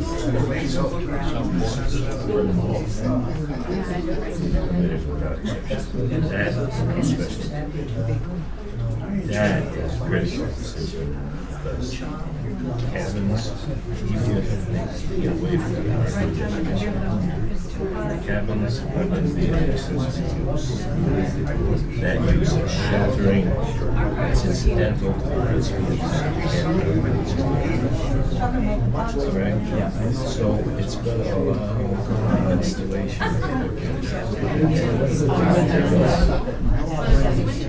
all of its impervious surfaces. My bench is on one side and I think, you know, As always, thank you. never got pieces. I know, I do. I said to Brian, are we a pause? The fact that park monorails are legal. He had said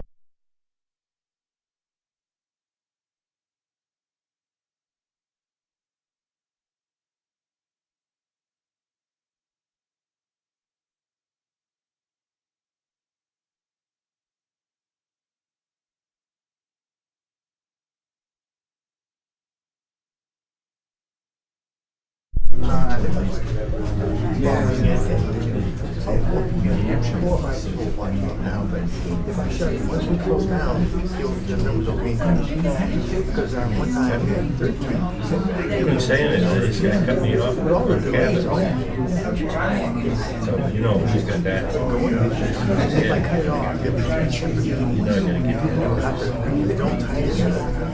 I don't know, I think what's his name told me, so he can tie those together, but I don't know how to do it. And I don't want to chance of missing anything. Well, I appreciate it. Okay, yeah. Thank you. All right, I appreciate it.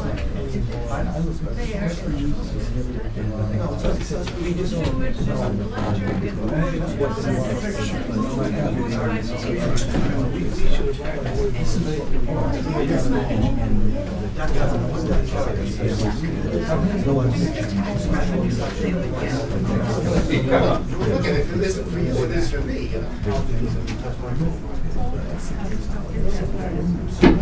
Oh, mercy. This thing's too damn heavy. I know.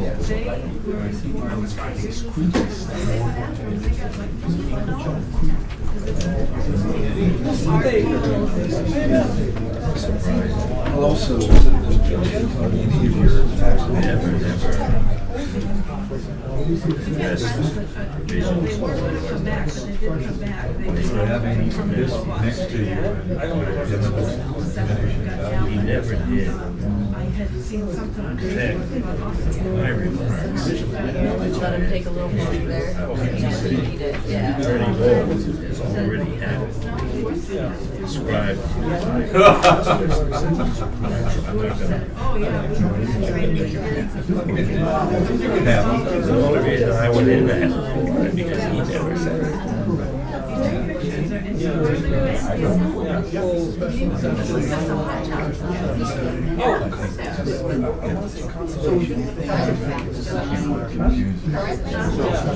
He's not on there currently. So many distractions.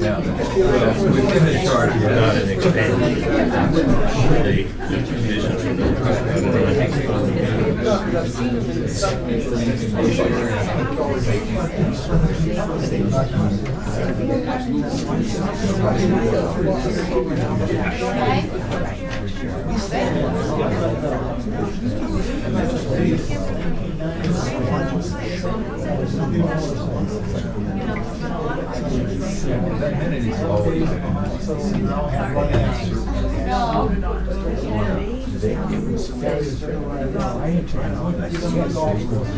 How was that today?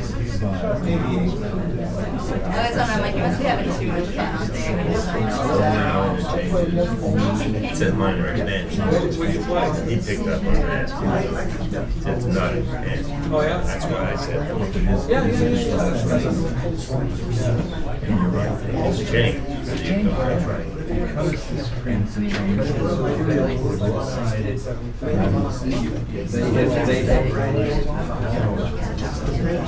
they shot it too. They were right on. No, another thing I think is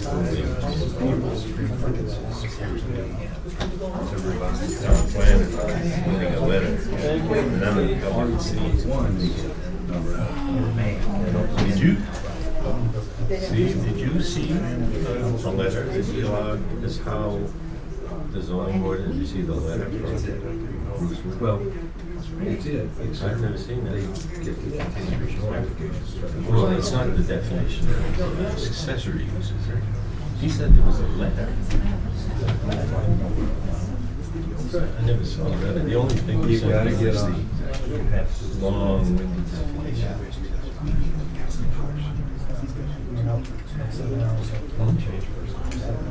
I know that. That's why I didn't even ask you. I don't think he should send a letter that isn't known to the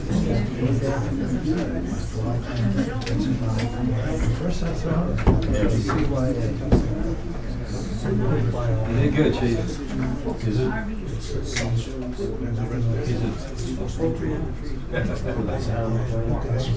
No. You send a letter to the zoning board and this is made public? No. Are you can you make that point? I will once they get back in. But it's not going to do it. I know it's not. Put it this way, we put it in the request for you. Hey, if you get a chance to see it, that website says, if you want to bring your extended family, you don't have anything. Camping is the way to go. Camping is the way to go at night, Joe. It's a nice ring to it. It's more than just a marketing slogan. I'm just trying to say that, but I'm talking about camping. I would have only.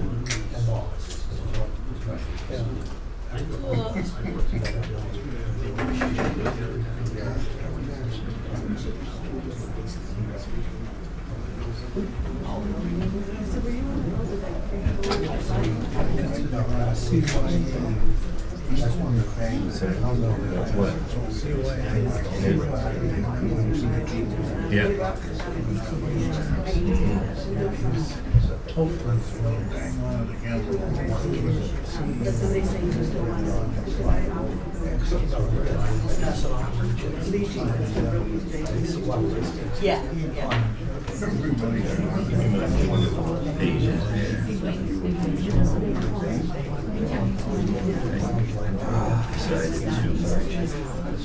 You lose a lot of stuff. If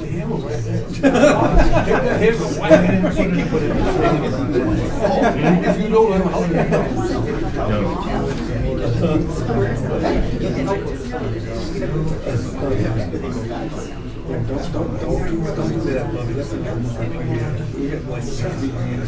Very low. It was grant money, but still.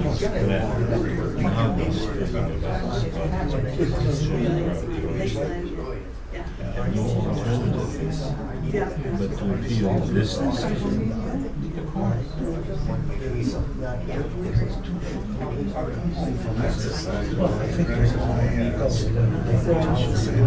I don't think so, but I'm not sure what this is.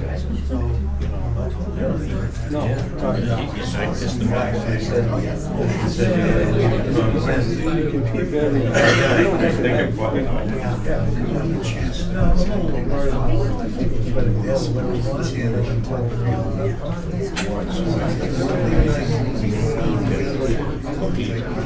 but you know, he may just be, he may just hearing what we want to say. All right, we're coming back in meeting here.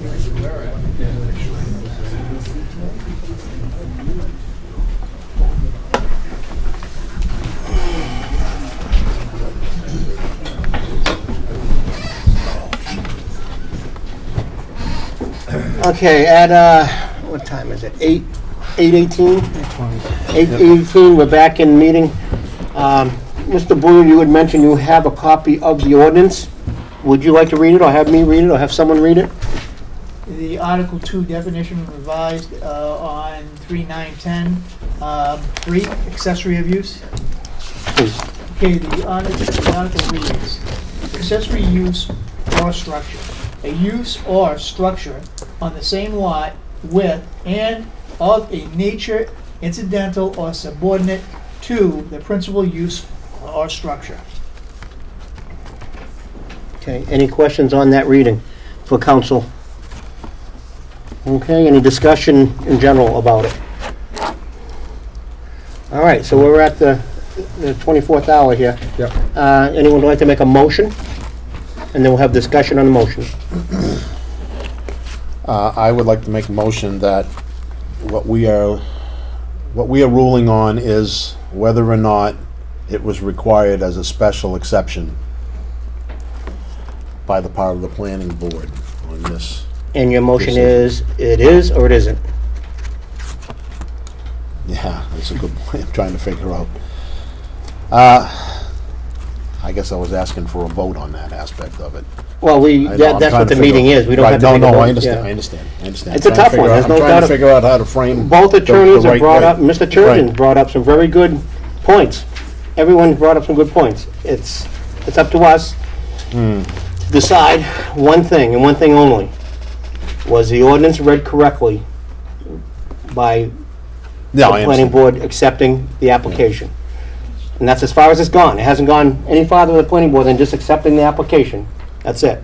I can suggest a motion, and you're free to reject it. We can go back to the drawing Yep. board.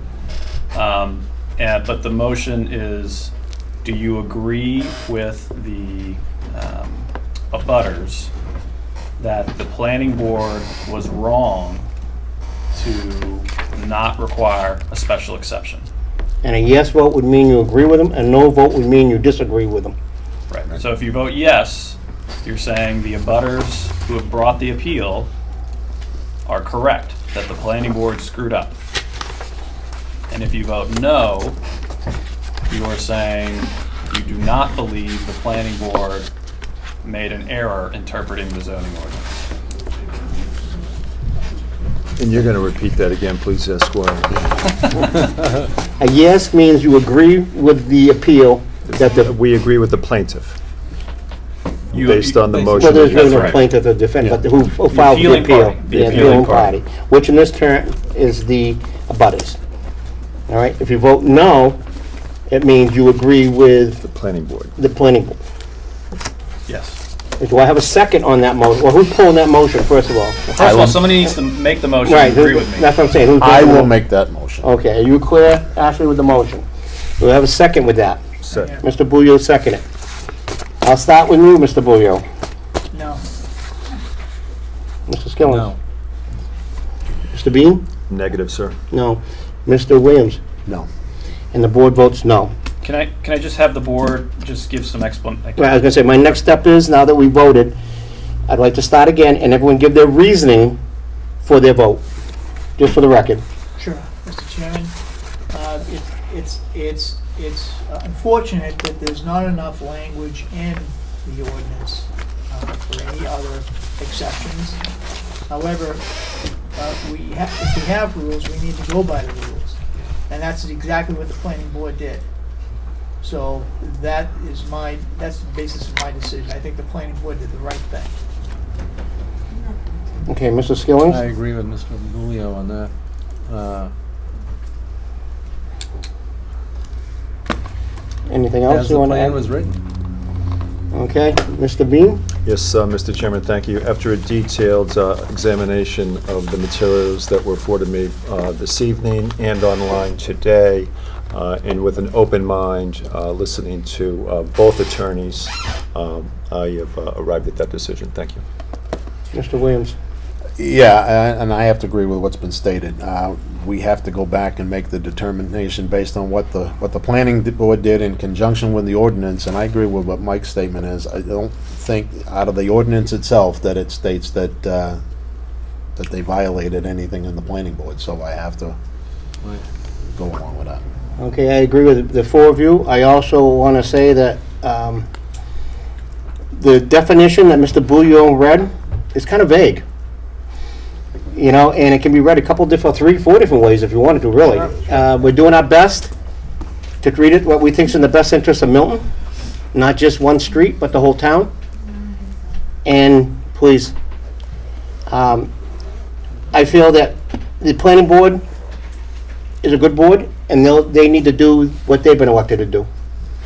And if in fact there's recourse, if it goes to a point where the abutters don't agree, then they have avenues, appeals and so forth to go that way. So with that said, the motion carries that we agree as a board, 5-0, that with the planning board, that they were correct in accepting the application.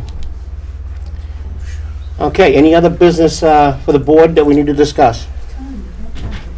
We have to read minutes later on, right? I'm sorry? We have to do minutes later on, right? We're gonna wait till Sherry and Larry is here. What's that? One question for you, Mr. Chairman. After you closed the public hearing, you read a document that we did not have access to. Can I request a copy of it? Sure. Ashley, can you give Mr. Bolt a copy of the ordinance? Not the ordinance. I mean The report or letter from Mr. Woodward. oh, that one I read. I thought you meant the one he read. No, I've got the ordinance. Yeah. Yeah, No, let me see what you your got. notes on it. This is the one that you, that one. And for the record, we know that the appeal period is 30 days, so it's still Correct. live in front of you. Right. For 30 days. Yeah, but I don't want to. Yeah, if you have notes on it, they'll be Yeah, yours. Yeah, there's this other stuff on it that I didn't read. It's a bunch of stuff on that Right, page. it's that report is what I'm asking. Can you get it to me tomorrow? What, this one? Mr. Chairman, Yeah. I'll just get it directly from the attorney. Okay, I can give him. okay, please do. Yep. Yeah, you want this one? We should make copies. No. He's gonna get it from the attorney. The attorney's gonna talk to the attorney. His people are gonna talk to his people. Motion to adjourn. I guess that's it. The next meeting is gonna be the fourth Thursday of next month if needed. I think it's needed so that we can, since it was this happening, we have to do the minutes and get it all filed and so forth in the registry. So, all right, I'll take a motion to adjourn. Second? I'll second. Second, all in favor? Aye. You got that, Ashley?